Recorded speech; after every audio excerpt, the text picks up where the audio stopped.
how did you first become familiar with the Black Hebrew Israelites?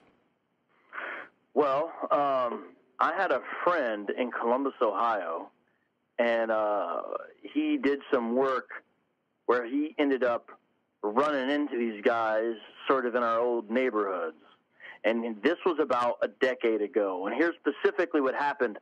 I think people will find this intriguing. Now, I do tell everybody that even though this happened, and sometimes still happens, it is not the norm. It's outrageous behavior, but I will be fair to the Hebrew Israelites. Most of them do not do this. However, there are some that do occasionally. Here's what happened. Groups of Hebrew Israelites were storming into traditionally black churches, usually in the middle of historically black neighborhoods, and they would interrupt, present their version of the, quote, gospel, as they called it, which is, wake up, my people, don't you know you're the true nation of Israel? Repent of all these Roman-influenced pagan ways you're celebrating right now, and instead turn to the Most High and keep his law, statutes, and commandments so we may rebuild this nation and reclaim our heritage. And then when they would not, quote, accept their version of the gospel, this particular group, GMS was the name, it stands for Great Millstone, would actually proceed to curse the congregation out. And when I say curse, I mean actually foul-mouthed cursing, which they would justify with Paul's use of anathema in Galatians, where he says, hey, if I preach a different gospel, let me be accursed. I know that's bad interpretation. I'm just telling you we're going to be dealing with a lot of bad interpretation today, dealing with this group, but that's actually how they would justify it. Then they timed their tirades perfectly because they knew the cops would be called. And so they would dip out, as the slang goes, before the cops arrived, and then the cops would be left with this description of these guys. Well, this kept on happening, and I had this friend of mine who asked me about it, so I looked these guys up online, was absolutely fascinated once I stumbled upon them, but I put it in my back pocket until about 4 or 5 years later when I actually saw them in my own neighborhood. That's what happened. Well, now we've got to find out more about the history of the Black Hebrew Israelites. In fact, I think a launch pad for that would be for you to explain the very bizarre and fascinating title for your book, Barack Obama versus Black Hebrew Israelites, Introduction to the History and Beliefs of the One West Hebrew Israelism. Yes, Chris, I chose that title to shake people up a little bit, to make them say, what's going on here? That it certainly is true, but I'll explain it briefly. There was a Netflix biopic movie called Barry. Right. It came out a few years back. I've seen it advertised, although I never watched the movie. Right. Well, I wasn't necessarily planning on watching it myself, but a bunch of Hebrew Israelite guys who I follow on social media said, hey, look, they're portraying us. They're portraying us in this Barry movie, trying to make people think we're crazy, da-da-da. So I said, let me watch this. So I watched Barry, which is about young 21-year-old Barack Obama when he's at Columbia University. And there's a brief scene where he's walking along the way, and there's a group of men who are clearly acting as Hebrew Israelites with their message and mannerisms and style of dress and all of that. And they're cursing a white lady out, which they justify, by the way, with Jesus' encounter with the Syro-Phoenician woman. Let me explain that real quick. Remember, she asked for something, and he said it's not right to give to the children, or to the dogs what's designed for the children, right? Well, she's a woman, she's a dog, and since the Hebrew Israelites viewed her as a Gentile compared to them, because they think they are Israelites, they think that justifies calling her the B word. So anyways, they're calling this woman the B word in the scene, right? Barack Obama's walking by. This is somewhere in Harlem, which he did have an apartment at. So did this encounter happen? No one knows for sure. Was it possible? Certainly. So he stops, and he hears this encounter and seems perturbed by it. And he says, well, wait a minute. Why are you using the King James Bible? That's what he asks the main Hebrew Israelite, sort of as a way to deflect the heat off this lady who was getting cursed out. The Hebrew Israelite guy steps back, points to a picture he has on a poster board and says, see that? Does that look like a white man to you? Referring to King James. He looks like Billy D. Williams, if you ask me. Believe it or not, the Hebrew Israelites take old photocopy, micro-compressed fifth, sixth generation images of King James and actually claim he was actually a black man. And they even tell people the reason why the Dark Ages were called the Dark Ages is because it was in a time when a black aristocratic class comprised of Hebrew Israelites ruled Europe. I'm sorry if I'm laughing. I can't help it. And some of them even say that's why they were called knights, because they were dark. There is a K in that word knight. Yes. Now, before anyone falls off their chair, I want everyone to understand this is actually not a new cultic tactic. Let me give you an example from a prior generation. The Anglo or the British Israelites are one of the best examples of a group guilty of this. If it sounds similar in some language, it must be similar fallacy. And they would do this. And I'll give you an example, because the Anglo-Israelites, who came way before the Hebrew Israelites, they taught that Europeans and their descendants were part of the lost tribes of Israel. And one thing they would say is that Dan, the tribe of Dan, trekked all through Europe, and some of the evidence is that they left their name in various places in the form of landmarks, which had then been corrupted over the centuries. And I'll give you an example. They would say Denmark originally meant Dan's mark, because the tribe of Dan went through Denmark and named it such. And I'm not joking about this either. Wow. So the Anglo-Israelites made the same kinds of silly errors years before. And actually, if you read some of Herbert Armstrong's works, the Worldwide Church of God. Yes, he was a British Israel defender. Yes. He advocated Anglo or British Israelism, and if you read his books, he does the same type of thing where if it sounds like it, you can make some kind of strange case that there's some kind of linguistic history between the words. So after the King James pointing to the picture, the Obama character just simply says, well, if you say so, brother, and moves on. But after I saw that, Chris, I said, that is a little epic showdown, because you have the future president of the United States debating Hebrew Israelites. Who knows? Maybe he was the first apologist against the Hebrew Israelites. Now, obviously, I speak tongue-in-cheek, but I said that's a great title for a book because I'll have a basis for it. And what I'll do is I'll use the familiar, President Obama, to explain the unfamiliar. And so I just simply use that scene as a launching pad. The book is not about that scene. The book is not about Obama. But I just use that scene as a launching pad into a larger world that's very mysterious to most outsiders. Well, yeah, and even the subtitle is quite strange. An introduction to the history and beliefs of One West Hebrew Israelism. Yes, and I'll tell you exactly why we had to, well, when I say we, why I had to do that. There are different types of Hebrew Israelites. For example, there's a strong strand of Hebrew Israelism in Chicago. One of the churches, actually, when I say church, I mean the actual building, seats 6,000 people. It's in Riverdale, Illinois. Wow. I actually got a tour there this summer. The men were actually very courteous to me. They knew who I was, and they gave me a tour of the facility. And it is quite an extensive operation. They even have a number of businesses on site, on campus, including an adult male circumcision practice there as well. Because, and they still attract thousands of people. Yeah, well, here's the thing, and I'll explain the little moniker One West in a second, but, part of the appeal of this is some of the people involved with Hebrew Israelism feel as if they've been at anemic churches. They feel as if they've been starving for doctrine.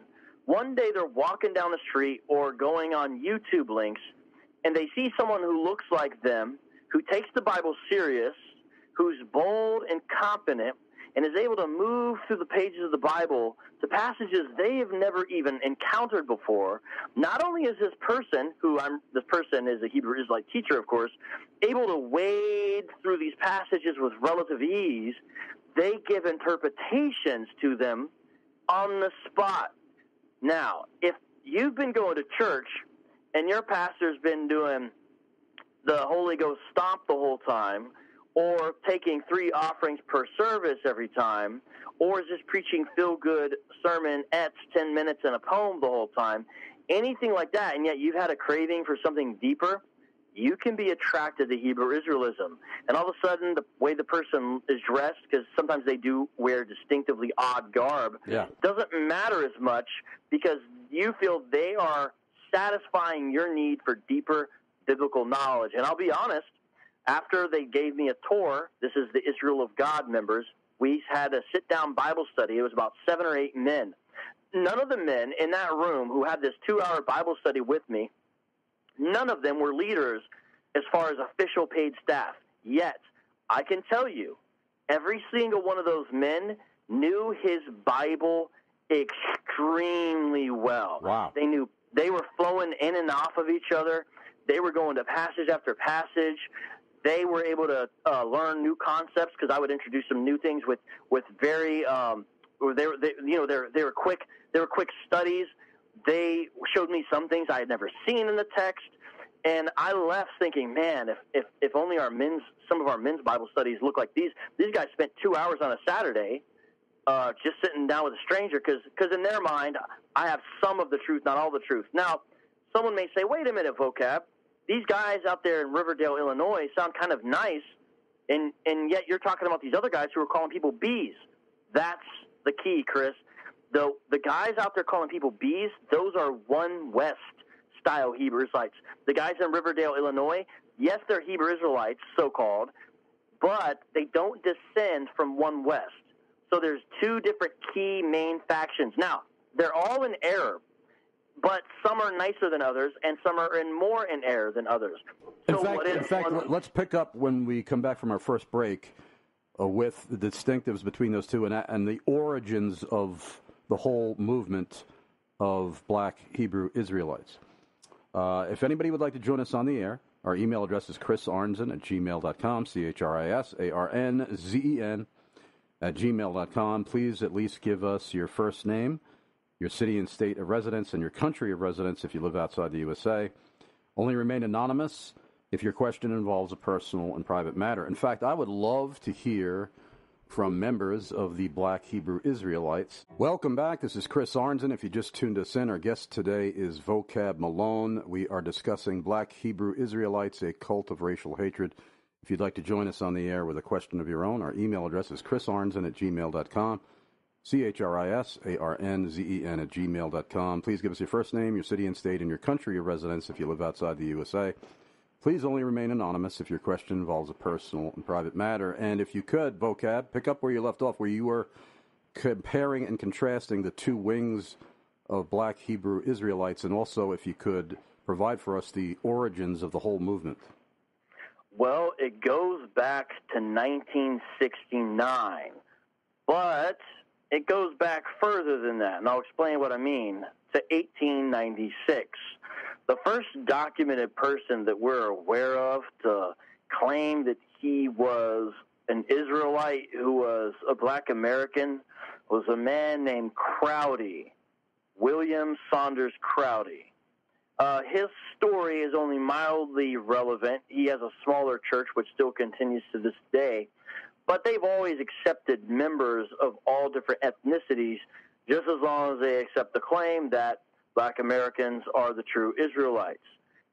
Another key time of growth within this idea, after its initial appearing, that Black Americans are Israelites, was shortly after World War I. Key to that discussion is a congregation called the Commandment Keepers, who sprung up in Harlem and really practiced a form of what could only be described as Black Judaism. Didn't even accept the New Testament, for example. However, and here's where the story really begins, as far as the guys that you'll see out on the street, as far as the internet channels, as far as the current modern-day resurgence that Hebrew Israelism has experienced, a number of men left the Commandment Keepers and started their own thing. It began as a Torah school, they called it, but over time they began to accept some New Testament doctrines. They never embraced Jesus as God, but they did embrace him as Messiah. They accepted the New Testament with some qualifications. Then they had the Apocrypha as well. Well, along with this doctrinal development also came a more exclusionist attitude, because the Hebrew Israelites of old did not exclude others from their religion. They just made a claim to be the Hebrew Israelites from the Bible and thought that they should keep the law, which is problematic in itself, obviously, because the New Covenant's not taken seriously in that kind of schema, for one, as well as some major historical errors are taking place. But nonetheless, this 1969 beginning breakaway sect marked a new era, and the people that I interact with, that I'm tangling with by and large, are ideological descendants of them. Now, what's the deal with the title One West? Why do we call it One West Hebrew Israelism? Here's why. They moved around different rented out spaces in New York, usually in the Harlem area, and eventually a prominent location came to be One West, 125th Street in Harlem, New York. Since then, it's become an Applebee's, and now the Applebee's is sold. So actually, last I knew, it's a vacant building in that area. But what you have is One West is really the place where this doctrine was formed, and all the modern breakaway sects that we see have some kind of tie back to One West, the location One West. And so to differentiate the theologies of different Hebrew Israelites, we call them One Westers or non-One Westers. And to put it bluntly, One Westers are the worst of the worst as far as Hebrew Israelism goes.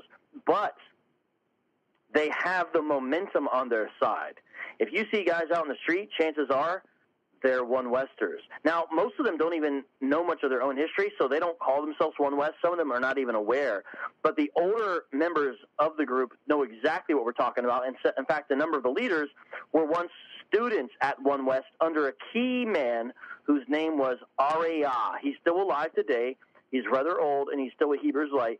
Ariah, in many, many ways, was the doctrinal fountainhead of many of the unique and distinctive doctrines, specifically the fake fabricated version of Hebrew that they practice called Lashawan Kodash. And another key distinctive would be the 12 tribes chart, which takes a modern-day ethnicity, uses, or should I say misuses, Genesis 49 to correlate a modern-day ethnicity with a 12 tribe of old. For example, and this is the last thing I'm going to say, Chris, and I'm going to stop because I know that's a lot of information. They'll take Levi and Simeon, who are mentioned together in Genesis 49, 5, and 6. They'll take them and say, well, look, here it says they're going to be brothers, but they're all brothers, but it seems to indicate in the passage when the blessings are given over the 12 sons that they're going to be at odds with each other, and it mentions this phrase, instruments of cruelty. Well, we look around, and what do we see? We see an island called Hispaniola. Who dwells on Hispaniola? That's the island that, incidentally, Columbus actually landed on initially. One side is Haiti. The other side is the Dominican Republic. They're brothers, but they don't get along. They don't act like brothers. And look, instruments of cruelty. They practice witchcraft and voodoo in Haiti and another form of dark magic on Dominican Republic. Clearly, Haitians are Levites, and Dominican Republican, the Dominicans in the DR, they're the tribe of Simeon. And so they have a 12 tribes chart that does that 10 more times. Ariah invented that, or perhaps as more research is coming to light, ripped that off of his teacher, Abba Bivens. It's not exactly clear, but most people give the credit, if you would want credit for such a thing, to Ariah. By the way, I'm sure Donald Trump will be thrilled to know that there are Dominican Republicans. Oh, yeah, all right. Now, you know what's funny? Actually, real quick, let me tell you something. I'm so sorry. Most Hebrew Israelites are happy about the election of Trump because they think that his policies and behavior will lead to World War III. And they believe that the 200 million soldiers mentioned in the book of Revelation, they believe it's actually 200 million missiles, which will come at America because our allies will even send nukes at us, resulting in the lake of fire in Babylon the Great, a.k.a. the New Egypt, a.k.a. the United States. So most of them are actually like Trump because they think that he hastens biblical prophecy by bringing World War III upon U.S. soil. Wow. Well, I had an interaction, and there was a name on the banner that may have been Black Hebrew Israelite, or it was definitely something close. It was some kind of identification with Israel and the black race. I had a confrontation with some of these folks not that long ago. I would say maybe 8 years ago. In Manhattan, right near Penn Station, they had a platform there with loudspeakers. Oddly enough, they were claiming to be Israelites, but they were dressed like Egyptians, or at least the way we see Egyptians dressed in movies, especially in movies like The Ten Commandments, when you had Yul Brynner dressed as Pharaoh and so on. They were dressed like Egyptian royalty. But the main speaker, I was having a conversation with him, and he was being very nasty and belligerent with me and loud. He told me that I had no possibility of being saved because I was white. Now, would this have been the group that you're talking about? Well, the group, it would have been a camp, it sounds like. So they have camps, roughly equivalent to our idea of denominations. So the idea or religion of Hebrew Israelism is one thing, but underneath it are different camps. And, of course, I already mentioned the two main division. That's not a camp division. That's an ideological division within the two sort of main spheres of Hebrew Israelism. But the different camps usually can be identified, Chris, by the way they dress. So if you told me, oh, well, VOCAB, these guys were wearing purple and gold, I would say, you ran into members of Israel United in Christ, IUIC, which is the largest group and is headed by an ex-NYPD detective. Yes, that's true, wow. What I just said. And now they're doing missions work in Ghana and Uganda. That's IUIC. Or if you said, oh, VOCAB, they were wearing black leather with a lot of stud spikes and kind of looked like a biker gang with shades on, I would say, you ran into ISUPK, the Israelite School of Universal Practical Knowledge. They are led by General Yohana, and everything that the camp does has to be under the, quote, authority of commanding General Yohana, and anything else done by any other Hebrew Israelite group is not deemed as being truthful 100% by the ISUPK. Or if you said, one more example, if you said, VOCAB, I ran into these guys, and they kind of dressed like they might have been homeless. They kind of had these raggedy clothes on, and it looks like they didn't trim their hair, and they were really, really mean and nasty and foul, more so than your average Hebrew Israelite. I would say, you ran into GMS, the Great Millstone Israelites, headed by, quote, Elder Tahar, who calls himself an apostle and often flirts with the idea that he may be the Apostle Paul reincarnated. That's GMS, who's now based out of Connecticut. So different ones have some differentiation, but they all know each other. And sometimes they act like they get along, sometimes they fight. It just depends on the individual camp.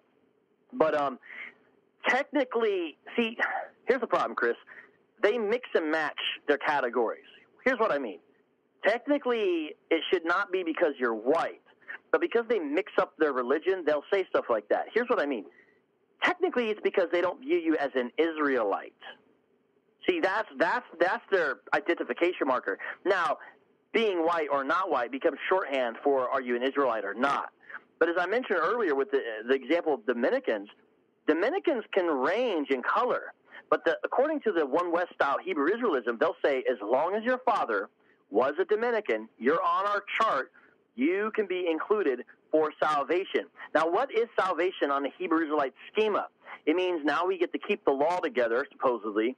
And when Yahushai, that's the messed up Hebrew name they call Jesus, when Black Yahushai returns, he'll set us up as kings and rulers. And guess who will be our slaves? The other nations. Now you may say, oh, it's white people. No. They think Chinese are Moabites. They think Arabs are Ishmaelites. They think Japanese are Ammonites.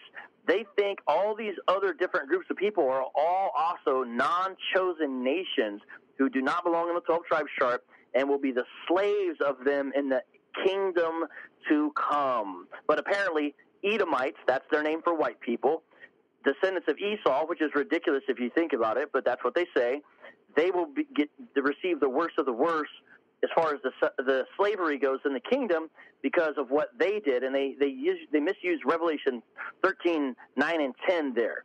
So that is something a Hebrew Israelite would say to you. If they're of the One West faction, they'll say there's no chance for you. All you can do is hope to be a house slave instead of a field slave, Chris.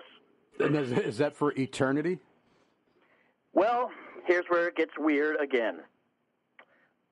You may think it's kind of like, oh, okay, I'm going to be a slave for all of eternity. Well, not if you're an Edomite, meaning not if you're white.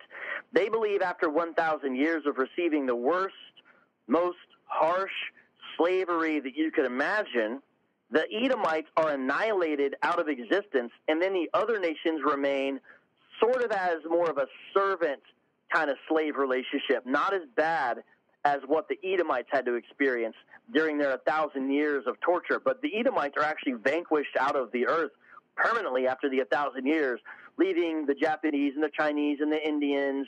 When I say Indians, I mean East Indians, like people, who speak Hindi. That's what I'm referring to there. Those folks will be their slaves. But since Israel will be a righteous rulership, they won't mind the slavery, and since the white people are gone, it won't be as bad. That's sort of a short version of most One West eschatology. Yeah, that sounds like the reverse of old-school Mormonism, who believed the same thing about blacks, that they would be forever in eternity the slaves of white gods. But they obviously changed that in the 1970s when they realized they were going to lose their tax-exempt status in their schools. But, and of course, they didn't give that as a reason. That was a new convenient vision that they received. So we're going to go to our midway break right now. And if anybody would like to join us on the air, we do have quite a number of people actually waiting to have their questions asked. And we have Mauricio in Los Angeles, California, first time asking a question. When witnessing to cults like Jehovah's Witnesses or Mormons, we usually focus on the deity of Christ and the gospel. How should we approach witnessing to Hebrew Israelites? I would stick with that. I still think that's the most important thing. And what you'll notice, Mauricio, is as you try to do that, they usually will just want to speak about ethnic lineage and law-keeping. And so if you really learn the book of Romans, for example, and how it shows that law-keeping is an impossible way to gain salvation, was never the intention of the law, things of that nature, and just try to drive them to the gospel from there, you may be able to get through as far as them listening to you. But you will find that Hebrew Israelites, even though there's a spectrum, none that I've ever met accept the full deity of Christ. They all reject the triune nature of God. And so you mentioned how you focus on that when speaking with cults. I wouldn't change that tactic. I also wouldn't change focusing on the gospel. Galatians and Romans are the two best books because in some ways, Hebrew Israelites, despite what other sort of eccentric aspects they have to them, are kind of like modern-day Judaizers. So if you learn those books, they'll serve you well. But it sounds like you have a general good approach. And I would encourage you to encounter some Hebrew Israelites and talk to them and see how it goes. Great. Well, Mauricio, you have won a free copy of Barack Obama versus the Black Hebrew Israelites, Introduction to the History and Beliefs of the One West Hebrew Israelism. And not only that, but since you're a first-time questioner, you've also won a free New American Standard Bible. So please make sure we have your full mailing address in Los Angeles, California, so that those can be shipped out to you by our friends at cvbbs.com. cvbbs.com will ship that out, or those, I should say, out to you as soon as we get your email address. And by the way, you may have to wait a little bit for the book by VOCAB. We have not received those copies yet, but they are en route to us. So please be patient. Yes. I just got an email from the publisher, sorry to interrupt, Chris, saying they shipped them out today. So they are on their way. All right, great. We also have another first-time questioner, Lily in Brooklyn, New York. And I also have to enlarge Lily's email because it's microscopic. And while I'm doing that, our email address is chrisarnson@gmail.com if you'd like to join us. Let's see here. Lillian from Brooklyn, New York, says, will you be writing another book on Hebrew Israelites? Keep on the good work, brother. I'm not sure why she wants you to write another one, maybe perhaps because this one is exclusively dealing with the One West group? Well, here's a key reason why. The territory of Hebrew Israelism is so strange that I spend a lot of my time in this book basically trying to explain their beliefs to people. So, all-out refutation has not occurred yet. There's moments of refutation in the book, but refuting their eisegesis of Deuteronomy 28:68, that's something I get into in the book, but I don't really get into refuting any eisegesis of Genesis 49, for example. And so there is a need for that because people are encountering these folks more and more, and in fact, they're starting to become more and more prominent in the penal system as well. So there is a need for that. And Lily, unless there's a different Lily, I believe I know who she is. She is one of our faithful supporters who's always promoting the things we do and is always a great encouragement. So if she wants me to write a second book, I better get on it. Well, Lillian, you have also won not only a free copy of the book by VOCAB Malone, you've also won a free New American Standard Bible. Make sure we have your mailing address in Brooklyn, New York, so you will get both of them shipped to you by cvbbs.com. We have Jennifer in Gardnerville, Nevada, and I'm also enlarging Jennifer's email.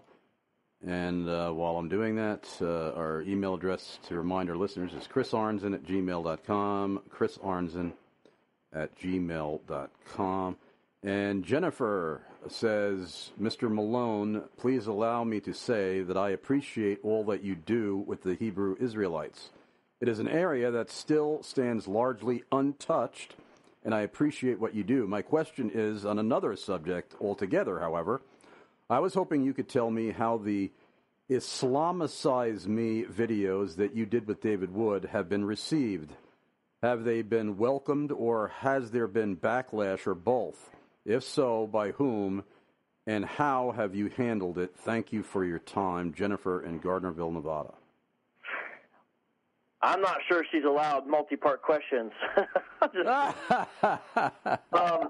I've handled it like a perfect gentleman. That's how I've handled it. No, Jennifer, there's always a mixture anytime you do something bold, innovative, different. And so, as you can imagine, it runs the gamut. But let me say a few things that people may be surprised about in regards to Islamicize Me. It seems that a lot of Shia Muslims like Islamicize Me. And the reason is because a lot of the sources we utilize in the series are Sunni-based sources, which a lot of them the Shia would disregard. And so they actually have pointed to some of the things in Islamicize Me and say, yeah, see, these are problematic, and the Sunnis are caught up in them. So that's one thing that we've seen that's interesting.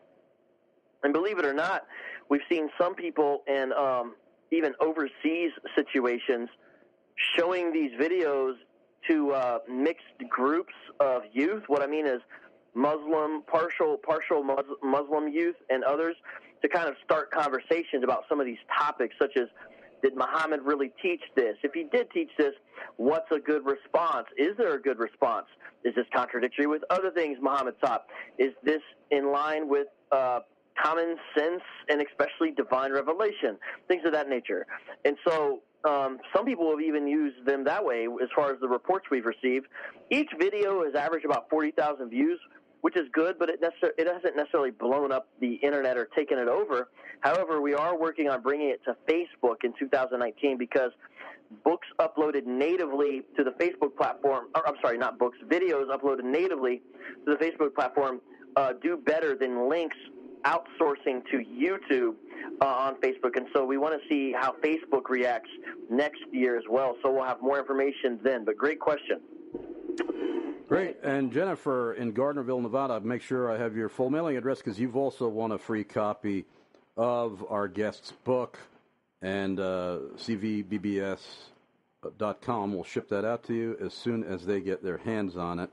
And as VOCAB has reminded us, they are en route to us. They were shipped out today, so just be a little bit patient with us. We have Kofi in Medford, Oregon. Hi, brothers. Thank you for this informative show. VOCAB, I've been incredibly helped by your discussions on this in other avenues, so thank you. I've often wondered how much culpability for the rise and influence of the BHI movement, Black Hebrew Israelite movement, sits with the evangelical church, especially in the inner city, and would love to hear your perspective on this. Excellent question. Thank you very much. I believe the gentleman's name was Kofi, or was it Kofi? Kofi. Sorry. Kofi. I'm so sorry. Kofi, for real. Thank you. Okay. Now, everyone may not agree with my answer, but I'll speak, and then, we could talk about it.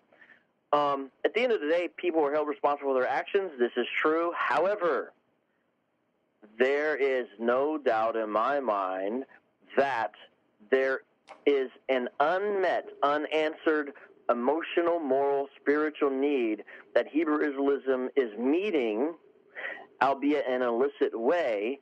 And some of the reason those needs have arisen is because of the sleepiness and sometimes outright sinfulness of the mainstream evangelical church, as well as what you might call the traditional church. Now, with that, there's a lot going on. What happened in America's history? Well, why are there denominations that have names like AME Zion, African Methodist? Why is it? That's because those folks got kicked out of white services. In fact, Richard Allen was willing to sit in the balcony. He was willing to do that. But then when him and his folks were praying in a white-only spot and got basically thrown out for praying in the wrong spot during a moment of repentance, that was the last straw. And so Richard Allen and other great men like Absalom Jones formed the AME Zion Church. And so it was a result of the horrible treatment that was happening at the time. And so there's almost like these parallel tracks of Christianity happening, of like a black thing and a white thing because of some of that segregation. And it doesn't automatically disappear overnight. And so because of that, there's been some issues.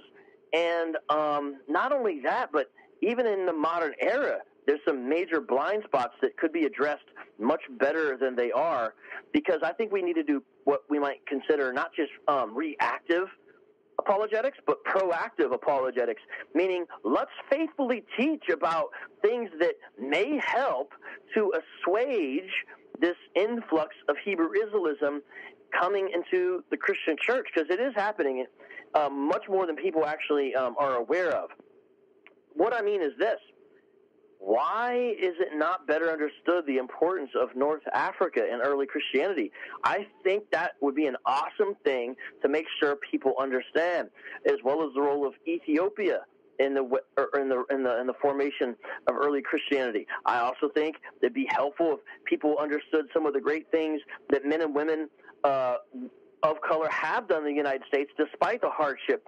Yes, we have people like Frederick Douglass, but I just mentioned some others. We have Richard Allen and Absalom Jones and Lemuel Haynes and Francis Grimke, and the list goes on and on and on, Alexander Crummell. And there's sort of this blind spot in regards to church history that I think would really shine light on things that would be helpful.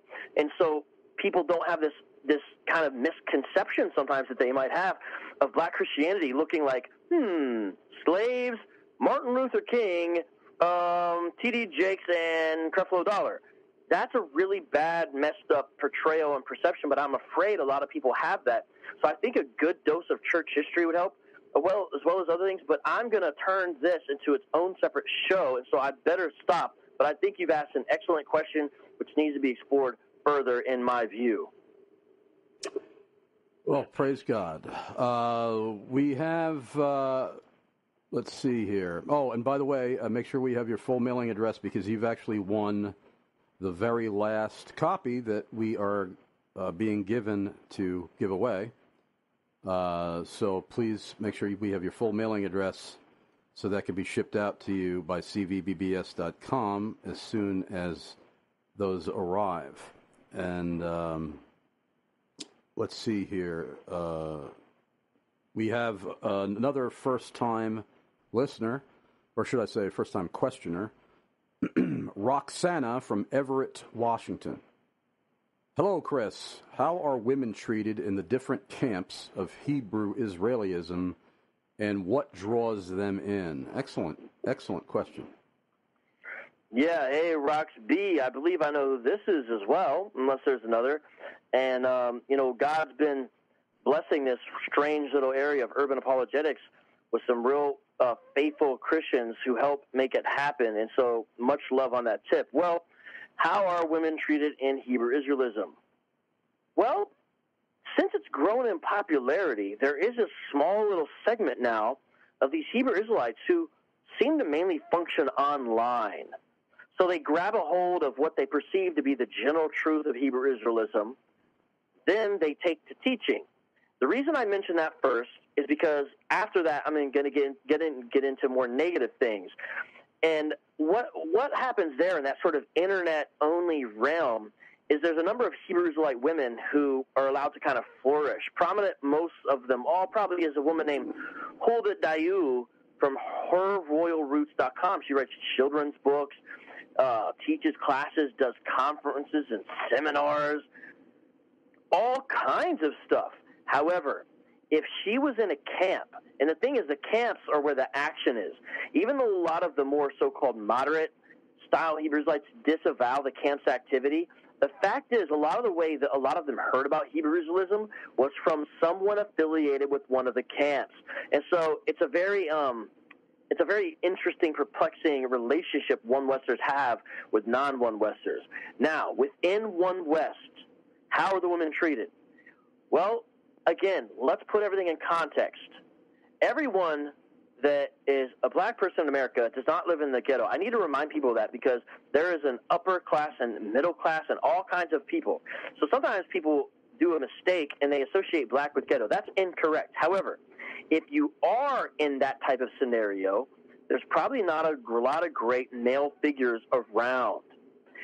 Now, if a man comes and he appears to not be in all the mess that a lot of the other men in the neighborhood are in, and he says, and I'm going to teach this Bible and study this Bible, and I'm going to be a husband who follows God's word, da-da-da, that can be attractive to a woman looking for a godly man, and the only thing she's seeing close to is maybe a Hebrew Israelite. Here's the problem. Well, there's multiple problems. Here's one. Almost all the Hebrew Israelites teach polygamy. Almost all the camps teach polygamy. Not all, but almost all. And if they don't teach polygamy, they do other things, such as make a massive deal. Now, we could debate this, okay, but they make a big deal, almost to a salvation issue about if women can wear pants, for example. And some of the camps, such as GMS, members of GMS have done this, do things like force their women to call them Lord or Master or Sir, things like that. So there's a lot of funniness that happens. And you can get a view of some Hebrew Israelites' view of women just by the way that they talk to women out on the street. It can be quite shocking sometimes to see. So there can still be an attraction because of the lack of alternatives. Not only that, but sometimes sometimes there's even people raised in this thing. You know, they're second and third generation folks, and that's all they know. But there's other camps that do a decent job at teaching respect for women as well. IUIC is definitely a cult, but they're not polygamous, and they do a little bit better about being somewhat respectful, at least on the outward surface, about women. Now, I've heard internally it's not the same picture. But I would say, by and large, Hebrew Israelism does not have a good view of women, and it's not something that I think any woman would want to be involved with, although there are women who are involved with it. Now, it's not as bad as Islam, so everything's sort of a spectrum again, but not so nice. Maybe one day I'll write a chapter on that because I have been getting more and more questions about that. And so maybe I need to prepare more formalized stuff to talk about that in the future. Well, thank you, Roxanne. We are discussing Black Hebrew Israelites, a cult of racial hatred. If you have a question, send it in now because we're rapidly running out of time. chrisarnson@gmail.com is the email address. chrisarnson@gmail.com. And we have Gordy in Mechanicsburg, Pennsylvania, who asks, what apologetic methods do you employ when engaging Black Hebrew Israelites? Are you aware of any Black Hebrew Israelites here where Chris and I live in central Pennsylvania, or are they confined to larger urban areas such as Philadelphia? Well, Philadelphia certainly, historically, has been one of the hot spots for Hebrew Israelism. You can put it in the top 5 cities, as far as American cities that have a long history of Hebrew Israelism, to be sure. However, Hebrew Israelites certainly are in Pittsburgh. I know that for a fact. And I believe in a few other places in Pennsylvania as well. With the spread of the Internet, Hebrew Israelism has went kind of underground viral. They are very prolific in producing videos and memes. They're very active online as well as out in the street. And so you have a situation now where it's not only in the cities anymore. Clearly it originates in Harlem, New York, and spread to cities first. But now it's going into rural areas. I know a man whose father was in Christian ministry for decades, who lived in a very rural area of Kentucky. His father started watching some of these videos. His father, quote, converted. They say they woke up to Hebrew Israelism. And my friend is heartbroken by this. My friend is a reformed brother himself, and now his situation with his father. My point is that that's in a very rural area. So certainly are. Now, I don't know the specific city. It sounds like you guys are in a small area, but with a little bit of searching, I'm certain I could find Hebrew Israelites within a 100-mile radius, easy or closer to you guys where you are. As far as apologetic methodology, I mean, I'm along the lines of a John Frame type presuppositionalist. That doesn't mean that I do not believe or employ the use of evidence. I just believe we should have the proper framework when doing so. And so there are presuppositional ways to deal with them, I believe. And I'll give you some examples. Deuteronomy 28:68 is the number one key verse for Hebrew Israelites. That's the what's it called? Locus classicus. Is that how you say it? I always forget. I'm trying to sound smart, and then but it's a classic verse. It's big. What does Deuteronomy 28:68 say? And I'll give you an example real quick because I'm going to show you how I presuppositionally ask questions in regards to it. It says this: "And the Lord will bring you back in ships to Egypt, a journey that I promised that you should never make again. And there you shall offer yourselves for sale to your enemies as male and female slaves, but there will be no buyer." Now, I'm reading out of the ESV. They would say, no, you need to read it in the KJV. But the idea is the same, which is it looks like Israel will be judged by God. They do not keep the law by going back in different forms of bondage, some of which may involve going back to Egypt in ships. Well, what do they do with that? They try to turn that into the transatlantic slave trade. That's what they do. They say, who else went in ships to be slaves? And they'll say, it's our people, right? And they'll say, well, the Egypt, but it says Egypt. Well, Egypt can be a byword or a code word for slavery. What do you mean? Well, notice here in this verse it says Egypt, the house of bondage. So Egypt really can also mean house of bondage. What was the house of bondage for our people? The United States of America. And so they'll say the United States is kind of like the new Egypt. Well, they go all through Deuteronomy 28 doing this thing, saying who else fulfills the curses laid out here for Israel's disobedience? You'll be the head, you'll be the tail, not the head. You'll be the borrower, not the lender. You'll be sick. Someone's going to rape your wife. Someone's going to steal your stuff. That's us. So one key thing I do, I'll say, can you please show me from anywhere in the Bible where Deuteronomy 28 is meant to be used in the way in which you're using it? Well, what do you mean? Well, you're using it as some kind of methodology to determine who are the modern-day Hebrew Israelites who supposedly have lost their identity. But can you show me anything, even a hint to it, that shows Deuteronomy 28 is designed to be sort of a scriptural DNA test once God's people supposedly lose their ethnic awareness and their historical identity? Could you show me that Deuteronomy 28 is meant to be employed that way in the first place? Well, of course, it's not meant to be employed that way. It's a warning to remind Israel to keep the law. It has nothing to do with how to find the lost tribe of Israel when they're lost. In fact, you won't find any verses in the Bible that even hint that that's what they're designed for. So their very use of their key passage and key chapter, Deuteronomy 28, the key verse 68, the whole hermeneutical enterprise is illicit in the first place because the passage was never designed that way, and you can't show that it ever was. And so to me, it's presuppositional to challenge the very root, the way they're using it. That's one thing that I'll do, and sometimes I'll use their own concepts against them. For example, they teach that everything has to have a precept, which basically means a proof text, and they use Isaiah for that, and that's not even what Isaiah is talking about. He's not talking about hermeneutical schema. However, I'll grant that that's what Isaiah is talking about, and then when they mention something, I'll say, what's your precept for that concept? So they'll mention something, I'll say, okay, you believe you got to have a precept for everything. What's your precept?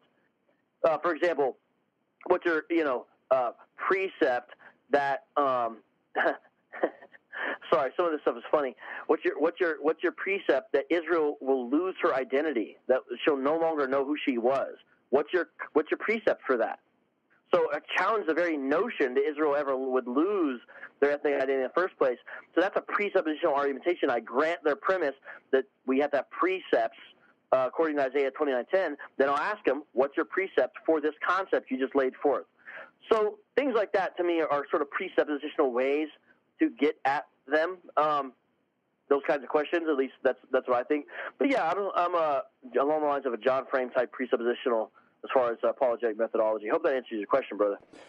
Thanks, Gordy. And if you could, VOCAB, what are the primary theological doctrinal distinctives that set Black Hebrew Israelites apart? Perhaps you could start with a summary of those things that all of the different branch or sects share in common. Yes, excellent. There's a number of those we can do. One is an attempt to keep the law for meritorious purposes. And are these old covenant laws, ceremonial laws? Are they laws that are both applied in the old and the new? Yes. There's another... Or are any of them inventions as well? I mean, so there are cults that invent their own laws as well. Oh, yeah. Well, certainly they do that. But, yeah, they believe that they keep the Sabbath, for example. They believe that they celebrate the feasts. They get together, all the camps get together real big for an annual Passover feast. They live in tents during the Festival of Booths, things like that. So, yeah, they attempt to keep the law in some meritorious way. Now, it's inconsistent how they apply it. For example, we'll say, well, if they're a New Testament Hebrew Israelite, because mind you, there's actually some Hebrew Israelites who are Old Testament only, but most of the ones we deal with, the One West variety, are New Testament as well. We'll show Jesus Christ died on the cross for the sins of sinners. Now he's our Passover lamb and things of that nature. They'll say, yeah, you're right. That's the one law that's done away with. What do you mean, Mr. Hebrew Israelite? Yeah, the law of sacrifice is done away with. So we don't have to sacrifice that anymore because Jesus did that, but we just have to keep everything else. Then I'll say, well, you can't keep this law because it requires temple worship and temple activities. Well, Yahweh knows about that one. We're not even in our land, so we couldn't do that one as well. So, you kind of chip away and show that they really don't even keep the law, even as they say. But yeah, I've debated Hebrew Israelites, and they'll say circumcision is necessary for salvation, for example. These are kind of the things that the average Hebrew Israelite will say. So Bummer. Right. Law-keeping for meritorious purposes. That's one.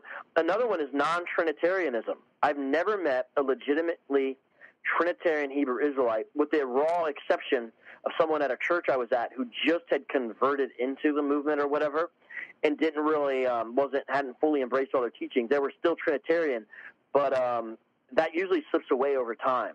So there's not. In fact, you're usually anti-Trinitarian, meaning they attack it as a pagan doctrine, a European doctrine, an invention of Rome, an invention of Nicaea, something that was ripped off of African religion. They have all different tacks they take, but all of them are anti-Trinitarian.